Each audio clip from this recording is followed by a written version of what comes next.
भाग 12। Assembly hall में फेंका गया पर्चा। 8 अप्रैल सन 1929 को असेंबली में बम फेंकने के बाद भगत सिंह और बटुकेश्वर दत्त द्वारा बांटे गए अंग्रेजी पर्चे का हिंदी अनुवाद।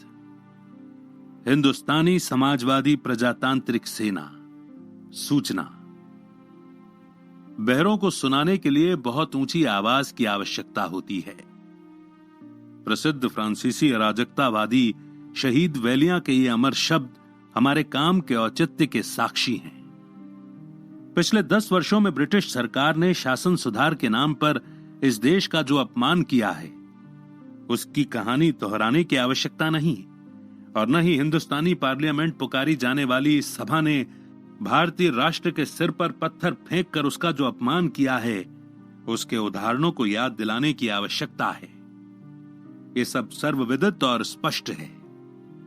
आज फिर जब लोग साइमन कमीशन के कुछ सुधारों के टुकड़ों की आशा में आंखें फैलाए हैं और इन टुकड़ों के लोभ में आपस में झगड़ रहे हैं, विदेशी सरकार सार्वजनिक सुरक्षा विधेयक और औद्योगिक विवाद विधेयक के रूप में अपने दमन को और भी कड़ा कर लेने का यत्न कर रही है।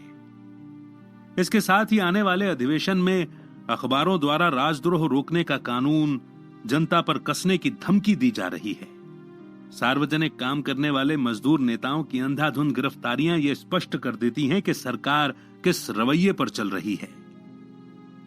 राष्ट्रीय दमन और अपमान की इस उत्तेजनापूर्ण परिस्थिति में अपने उत्तरदायित्व की गंभीरता को महसूस कर हिंदुस्तान समाजवादी प्रजातंत्र संघ ने अपनी सेना को यह कदम उठाने की आज्ञा दी है। इस कार्य का प्रयोजन है कि कानून का यह अपमानजनक प्रहसन समाप्त कर दिया जाए। विदेशी शोषक नौकरशाही जो चाहे करे, परंतु उसकी वैधानिकता की नकाब फाड़ देना आवश्यक है। जनता के प्रतिनिधियों से हमारा आग्रह है कि वे इस पार्लियामेंट के पाखंड को छोड़कर अपने अपने निर्वाचन क्षेत्रों की ओर लौट जाएं और जनता को विदेशी दमन और शोषण के विरुद्ध क्रांति के लिए तैयार करें।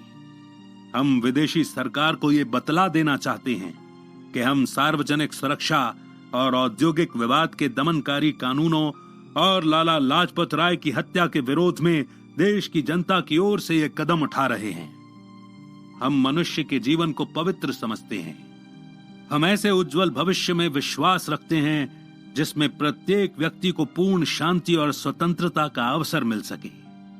हम इंसान का खून बहाने की अपनी विवशता पर दुखी हैं, परंतु क्रांति द्वारा सबको समान स्वतंत्रता देने और मनुष्य द्वारा मनुष्य के शोषण को समाप्त कर देने के लिए क्रांति में कुछ न कुछ रक्तपात अनिवार्य है। इनकलाब जिंदाबाद। हजरत बलराज, कमांडर इन चीफ।